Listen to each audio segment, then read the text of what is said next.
ಇಂಡಿನ ಕಾರ್ಖಾನೆ ವಿರುದ್ಧ ಗ್ರಾಮಸ್ಥರ ಹೋರಾಟ. ಕಾರ್ಖಾನೆ ಸ್ಥಳಾಂತರಿಸುವಂತೆ ಒತ್ತಾಯ. ದೊಡ್ಡಬಳ್ಳಾಪುರ ತಾಲೂಕಿನ ಇಂಡಿನ ಕಾರ್ಖಾನೆ ವಿರುದ್ಧ ರಘುನಾಥಪುರ ಗ್ರಾಮಸ್ಥರು ಹಲವು ಆರೋಪಗಳನ್ನು ಮಾಡುವ ಮೂಲಕ ಕಾರ್ಖಾನೆ ವರ್ಗಾಯಿಸುವಂತೆ ಒತ್ತಾಯಿಸಿದ್ದಾರೆ.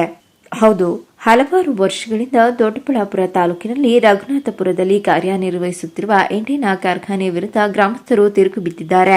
ಕಾರ್ಖಾನೆಯಿಂದ ವಿಷಪೂರಿತ ರಾಸಾಯನಿಕ ನೀರು ಅಂತರ್ಜಲ ಸೇರುತ್ತಿದ್ದು, ಕಾರ್ಖಾನೆ ಹೊರಸೂಸುವ ದುರ್ವಾಸನೆಯಿಂದ ಗ್ರಾಮದಲ್ಲಿ ವಾಸಿಸಲು ಸಾಧ್ಯವಾಗುತ್ತಿಲ್ಲ. ಕುಡಿಯುವ ನೀರು ಸಂಪೂರ್ಣವಾಗಿ ಹಾಳಾಗುತ್ತಿದ್ದು, ಗ್ರಾಮಸ್ಥರು ಅನಾರೋಗ್ಯಕ್ಕೆ ತುತ್ತಾಗುತ್ತಿದ್ದಾರೆಂದು ಆರೋಪಿಸಿದ್ದಾರೆ. ಇಂಡಿನ ಕಾರ್ಖಾನೆಯನ್ನ ಬೇರೆಡೆಗೆ ಸ್ಥಳಾಂತರಿಸುವಂತೆ ಮನವಿ ಮಾಡಿದ್ದಾರೆ.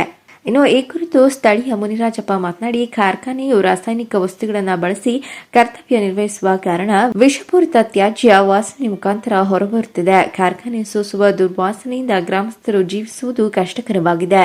ಸ್ಥಳೀಯ ಕೆಲ ಪ್ರಭಾವಿ ವ್ಯಕ್ತಿಗಳ ಸಹಕಾರದಿಂದ ಕಾರ್ಖಾನೆ ಕರ್ತವ್ಯ ನಿರ್ವಹಿಸುತ್ತಿದ್ದು, ಸ್ಥಳೀಯ ಗ್ರಾಮಸ್ಥರ ಜೀವಕ್ಕೆ ಬೆಲೆ ಇಲ್ಲದಂತಾಗಿದೆ. ಕಾರ್ಖಾನೆ ಬೇರೆಡೆ ಸ್ಥಳಾಂತರಿಸುವಂತೆ ಈ ಮೂಲಕ ರಘುನಾಥಪುರ ಗ್ರಾಮಸ್ಥರ ಜೀವ ಉಳಿಸಬೇಕಿದೆ ಎಂದು ಮನವಿ ಮಾಡಿದರು. ಅದು ಸ್ಮೆಲ್ಲು ತುಂಬಾ ಸ್ಮೆಲ್ ಬರುತ್ತೆ. ತುಂಬ ಕೆಟ್ಟ ಸ್ಮೆಲ್ ಅಂದರೆ ಕೆಟ್ಟ ಸ್ಮೆಲ್ಲು. ಆ ಸ್ಮೆಲ್ಲಿಂದ ಉಸಿರಾಡೋಕ್ಕೆ ತೊಂದರೆ ಆಗುತ್ತೆ. ಮಕ್ಕಳಿಗೂ ತೊಂದರೆ. ಸಿಕ್ಕಾಪಟ್ಟೆ ಹುಷಾರಿಲ್ಲ ಅಂತಲೇ ಇರ್ತಾರೆ ಮಕ್ಳು. ಯಾವಾಗ ನೋಡಿದ್ರು ಯಾವಾಗಲೂ ಪ್ರತಿಯೊಂದು ಮನೆಯಲ್ಲಿ ಪ್ರತಿಯೊಂದು ಮಗುನು ಹಾಸ್ಪಿಟ್ಲಲ್ಲಿ ಅಡ್ಮಿಂಟ್ ಆಗಿ ಬರ್ತಾ ಇರ್ತೈತೆ. ಊರಲ್ಲಿ ಏನಿಲ್ಲ ಅಂದರೂ ಒಂದು ತಿಂಗಳಿಗೆ ಒಂದು 2-3 ಆದ್ರೂ ಡೆತ್ ಆಗ್ತಾ ಇದ್ದಾರೆ. ಇದೆಲ್ಲ ತಡೆಗಟ್ಟಬೇಕು, ಫ್ಯಾಕ್ಟ್ರಿ ವರ್ಗಾವಣೆ ಮಾಡಬೇಕು ಅನ್ನೋದೇ ನಮ್ಮ ಇಚ್ಛೆ ಸರ್. ಏನು ರೋಗ ಅಂದರೆ ಯಾವ ರೀತಿ ಉಸಿರಾಟ ಸಮಸ್ಯೆ, ಕೈಕಾಲು ನೋವು, ಕೈಕಾಲು ಊತ ಬರೋದು, ಮತ್ತು ಜ್ವರ, ಕೆಮ್ಮು, ನೆಗಡಿ, ತಲೆನೋವು, ಅದು ವಾಸನೆಯಿಂದ ಉಸಿರಾಡೋಕ್ಕಾಗಲ್ಲ, ಮತ್ತು ತಲೆ ಒಂಥರ ಆಗೋದು. ಅದು ಎಂಥ ಸ್ಮೆಲ್ಲು ಅಂತಂದರೆ ಈ ಸತ್ತೋಗಿರೋ ಹೆಣ ಬರುತ್ತೆ ಅಲ್ಲ, ಆ ಥರ ಸ್ಮೆಲ್ ಬರುತ್ತೆ. ಮನೆಗೂ ಇರೋಕ್ಕಾಗಲ್ಲ, ಹೊರಗಡೆನೂ ಇರೋಕ್ಕಾಗಲ್ಲ. ಮತ್ತು ನೀರೆಲ್ಲ ಪೂರ್ತಿ ಕರೆ ಕಟ್ಕೊಂಡ್ಬಿಟ್ಟು ಒಂಥರ ಎಣ್ಣೆ ಥರ ತೇಳ್ತಾ ಇರ್ತೈತೆ. ಅದರಿಂದ ಮಕ್ಳಿಗೆ ಜಾಸ್ತಿ ಹುಷಾರಿರಲ್ಲ ಸರ್. ನಮ್ಮ ಮಗು ಅಂತೂ ವರ್ಷಕ್ಕೆ ಎಷ್ಟು ಕಿತ್ತ ಅಡ್ಮಿಂಟ್ ಆಗೈತೋ ಗೊತ್ತಿಲ್ಲ ಸರ್. ಇವಾಗ ಕೂಡ ಮಗು ಸ್ಕೂಲ್ಗೆ ಹೋಗಿರೋ ಮನೇಲಿ ಮಲ್ಕೊಂಡೈತೆ. ಯಾವಾಗಲೂ ಕೆಟ್ಟ ವಾಸನೆ ಸರ್. ಆ ವಾಸನೆ ಕುಡಿಯೋದ್ರಿಂದ ಮಕ್ಳಿಗೆ ಯಾವಾಗಲೂ ಕಾಯಿಲೆನೇ ಸರ್. ಜ್ವರ, ಹೊಟ್ಟೆ ನೋವು, ಜ್ವರ ಯಾವಾಗಲೂ ಅದೇ ಸರ್. ನಮ್ಮ ಮಗು ಸ್ಕೂಲಿಗೆ ಸೇರಿ 2 ತಿಂಗಳಾಯ್ತು ಸರ್. 2 ದಿನ ಸ್ಕೂಲ್ಗೆ ಹೋಗಿರೋದು. ಯಾವ ಟೈಮಲ್ಲಿ ಬರುತ್ತೆ ಸರ್? ಬೆಳಗ್ಗೆ ಹೊತ್ತು ಬಿಡ್ತಾರೆ, ಮತ್ತು ನೈಟ್ ಹೊತ್ತು ಜಾಸ್ತಿ ಬಿಡ್ತಾರೆ ಸರ್ ಸ್ಮೆಲ್. ಸಂಜೆ ಟೈಮಲ್ಲಿ 4 ಗಂಟೆ ಟೈಮಲ್ಲಿ ಹಿಂಗೆ ಯಾವ ರೀತಿ ಫೀಲ್ ಆಗುತ್ತೆ ಅದು? ಥರ ಸರ್ ಕೆಟ್ಟ ವಾಸನೆ ಸರ್. ಅದು ಒಂಥರ ಸತ್ತೋಗಿರೋ ಹೆಣದ ಸ್ಮೆಲ್ ಬರುತ್ತಲ್ಲ ಸರ್, ಆ ಥರ ವಾಸನೆ, ಆ ಥರ ಸ್ಮೆಲ್ಲು. ಒಂದೊಂದ್ಕಿಂತ ಜಾಸ್ತಿ ಕೊಳ್ತೋಗಿರೋ ಸ್ಮೆಲ್ಲು ಈ ಥರನೇ ಬರುತ್ತೆ ಸರ್. ಮಕ್ಕಳು 2 ದಿವಸ ಹಿಂದೆ ಬಂದು ಊರಾಗೆ ಈ ರವಿ ಮಾಮ ಫಿಲಮ್ ಒಳಗೈತೆ ಮಾಡ್ತಾರೆ ನೋಡಿ, ರವಿಚಂದ್ರನ್ ಬಂದು ರೇಷನ್ ಕೊಡ್ತೀವಿ, ಕಿಟ್ ಕೊಡ್ತೀವಿ, ಆಧಾರ್ ಕಾರ್ಡ್ ಕೊಡ್ರಿ, ರೇಷನ್ ಕಾರ್ಡ್ ಕೊಡ್ರಿ ಅಂತ ಬಂದು ಕೆಲವ್ರದ್ದೆಲ್ಲನೂ ಸೈನ್ಗಳು ಹಾಸ್ಕೊಂಡು ಹೋಗೋರು. ಪಾಪ ಅವ್ರಿಗೇನು ಗೊತ್ತಿಲ್ಲ. ಕೆಲವು ಜನಗಳಿಗೆ ಸುಮ್ಮನೆ ಸೈನ್ ದೇವಸ್ಥಾನ ನಾವು ಇಂಪ್ರೂವ್ಮೆಂಟ್ ಮಾಡ್ತೀವಿ, ಕಾಂಪೌಂಡ್ ಕಟ್ಸ್ತೀವಿ, ಈ ಥರ ಎಲ್ಲ ಕೇಳಿಬಿಟ್ಟು ಸೈನ್ಗಳು ಹಾಕವ್ರೆ. ಅವ್ರಿಗೇನು ಅನ್ನೋದು ಪಾಪ ಜನಗಳಿಗೆ ಗೊತ್ತಿಲ್ಲ. ಇದು ಒರಿಜಿನಲ್ ರಿಯಾಲಿಟಿ ಏನು ಹೇಳೇ ಇಲ್ಲ. ಪಾಪ ಸೈನ್ ಹಾಕ್ಲಿ ಅಂದಾಗ ನೆಂದವ್ರು ಊರು ಮನುಷ್ಯರು ಬಂದವ್ರು ಅಂತ ಹೇಳ್ಬಿಟ್ಟು ಹಾಕ್ತಾರೆ. ಈ ಥರ ಡೂಪ್ಲಿಕೇಟ್ ಸೈನ್ಗಳು ಹಾಕ್ಕೊಂಡು ಹೋಗವ್ರೆ.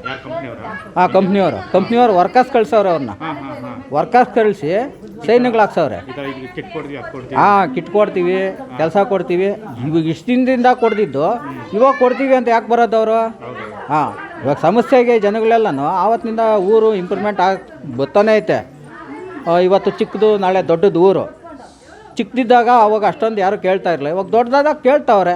ಇವತ್ತು 35 ಜನಕ್ಕೆ 1,500 ಜನ ಸಾಯ್ಬೇಕಾ? 1,500 ಜನ ಸಾಯ್ಬೇಕಾ? ಡೈಲಿ ಹಾಸ್ಪಿಟ್ಲಿಗೆ ಹೋಗ್ತಾನೆ ಅವ್ರೆ ಪಾಪ ಜನಗಳು. ಫ್ರೀ ವ್ಯಾನ್ ಬೇರೆ ಬಿಟ್ಟವ್ರೆ. ಕಂಪ್ನಿಯವರು ಸ್ಕೂಲ್ಗೇನೋ ಬಿಟ್ಟವ್ರೆ. ಅವೆಲ್ಲ ಏನಕ್ಕೆ ನಾವು ಕೇಳ್ತಾ ಇದ್ದೀವ? ಅವರಷ್ಟು ಅವರೇ ಒತ್ತಾಯ ಮಾಡೋದು. ಅದು ಕೊಡ್ತೀವಿ ನಿಮಗೆ, ಇದು ಕೊಡ್ತೀವಿ ಅಂತ ಕೇಳೋದು. ಕಳಿಸ್ತೀವಪ್ಪ, ಕಿಟ್ ಕೊಡ್ರಪ್ಪ, ಆಧಾರ್ ಕಾರ್ಡ್ ಕೊಡ್ರಪ್ಪ ಅಂತ ಕೇಳ್ತಾನೆ ಅವ್ರೆ. ಆಮೇಲೆ ಇಲ್ಲಿ ಡಿಸ್ಟೆಂಟಲ್ಲಿ 300 ಮೀಟ್ರು ಇಂಡಿಯನ್ ಕಂಪ್ನಿ ಇದೆ. ಅದರಿಂದ ಸಿಕ್ಕಾಪಟ್ಟಿ ಪ್ರಾಬ್ಲಮ್ ಆಗ್ತಾಯಿದೆ. ಇಲ್ಲಿ ಸ್ಮೆಲ್ ಜಾಸ್ತಿ ಬರ್ತಾಯಿದೆ, ಎಲ್ಲ ಕಾಯಿಲೆಗಳು ಜಾಸ್ತಿ. 80% ಮಲಗಿದ್ದಾರೆ ಆಲ್ರೆಡಿ. ಮೊನ್ನೆ ನನ್ನ ಮಗನೂ ಮಲಗಿದ್ದ. 50,000 ಖರ್ಚು ಮಾಡಿದ್ದೀವಿ. ಯಾರು ಕೊಡ್ತಾರೆ ಸರ್? ಕಂಪ್ನಿಯವ್ರು ಕೊಡ್ತಾರಾ? ಅದಕ್ಕೆ ನಾವು ಎಲ್ಲ ವರ್ಗಾವಣೆ ಮಾಡ್ಕೊಳ್ರಿ ಕಂಪ್ನಿ, ನಮ್ಗೆ ಬೇಕಾಗಿಲ್ಲ ಇಲ್ಲಿ ಅಂತ ಇದು ಮಾಡ್ತಾಯಿದ್ದೀವಿ. ಏನು ಸಮಸ್ಯೆ ಆಗ್ತದೆ ಅಂತ ಅಂದರೆ ಸ್ಮೆಲ್ಲು ಒಂದು 5-6 ಥರ ಸ್ಮೆಲ್ ಬರುತ್ತೆ ಕಂಪ್ನಿಯಿಂದ. ಅದು ಇರೋಕ್ಕಾಗಲ್ಲ ಸರ್. ವಿಪರೀತ ತಲೆನೋವು, ಆ ಥರ ಇದು ಬರುತ್ತೆ. ನಮ್ಮೂರಿಂದ ಒಂದು 50 ಜನ ಕೆಲಸ ಮಾಡ್ತಾರೆ. ನಮಗೆ ಕೆಲಸಕ್ಕೂ ಹೋಗ್ಬಿಟ್ರಿ ಅಂತ ಹೇಳ್ತಾ ಇಲ್ಲ. ಬೇರೆ ಕಡೆ ಎಲ್ಲನ ವರ್ಗಾವಣೆ ಮಾಡ್ಕೊಂಡ್ಲಿ, ಇಲ್ಲಿಂದ ಬಸ್ ಕಳಿಸ್ಲಿ, ಮಾಡ್ಕೊಳ್ಳಿ. ಅವ್ರೇನು ಕೆಲಸ ಬೇಕಾಗಿಲ್ಲ ನಮಗೆ. ಅದಕ್ಕೆ ನಮಗೆ ಕಿಟ್ ಏನೋ ಕೊಡ್ತಾಯಿದ್ದಾರೆ. ಕಿಟ್ಟೆಲ್ಲ ನಮ್ಗೆ ಬೇಕಾಗಿಲ್ಲ. ಈಗ ಯಾರಿಗೂ ಬರಗಾಲ ಇಲ್ಲ ನಮ್ಮೂರಲ್ಲಿ. ಅವರು ಇದಕ್ಕೆ ಅವರು ತಿಂತಾವ್ರೆ. ಏನಕ್ಕೆ ಬೇಕು ನಮ್ಗೆ ಕಿಟ್ಗಳು? ಹೌದು, ಆರೋಗ್ಯ ಚೆನ್ನಾಗಿದೆ, ಹೆಂಗಸರು ಬದುಕು. ಬದುಕ್ಬೋದು. ಆ ಥರ ಸಮಸ್ಯೆ ಇದೆ. ಇದನ್ನು ಸ್ವಲ್ಪ ಇದು ಮಾಡಿಕೊಡ್ಬೇಕು ಅಂತ ಕೇಳಿ. ಎಷ್ಟು ವರ್ಷದಿಂದ ಇದೆ ಕಾರ್ಖಾನೆ ಇದು? ಸರ್ ಇದೊಂದು 20 ವರ್ಷದಿಂದ ಇದೆ. ಗ್ರಾಮಸ್ಥರ ಆರೋಪದ ಹಿನ್ನೆಲೆ ಕಾರ್ಖಾನೆಯಲ್ಲಿ ಕರ್ತವ್ಯ ನಿರ್ವಹಿಸುತ್ತಿರುವ ಕೆಲ ಕಾರ್ಮಿಕರು ರಘುನಾಥಪುರ ಗ್ರಾಮದ ಗ್ರಾಮಸ್ಥರ ಮನೆಗಳಿಗೂ ಭೇಟಿ ಕೊಟ್ಟು ಖಾಲಿ ಪೇಪರ್ಗಳ ಮೇಲೆ ಸಹಿ ಪಡೆದುಕೊಂಡಿದ್ದಾರೆಂದು ಸ್ಥಳೀಯ ಗ್ರಾಮಸ್ಥರು ಆರೋಪಿಸಿದ್ದಾರೆ. ಇದಕ್ಕೆ ಪುಷ್ಟಿ ನೀಡುವಂತೆ ಸ್ಥಳೀಯ ನಿವಾಸಿ ಅನಿತಾ ಮಾತನಾಡಿ, ಕಾರ್ಖಾನೆಯಿಂದ ಕೆಲ ಕಾರ್ಮಿಕರು ಮನೆ ಮನೆಗೆ ಭೇಟಿ ಕೊಟ್ಟು ಸಹಿ ಮಾಡುವಂತೆ ತಿಳಿಸಿದರು.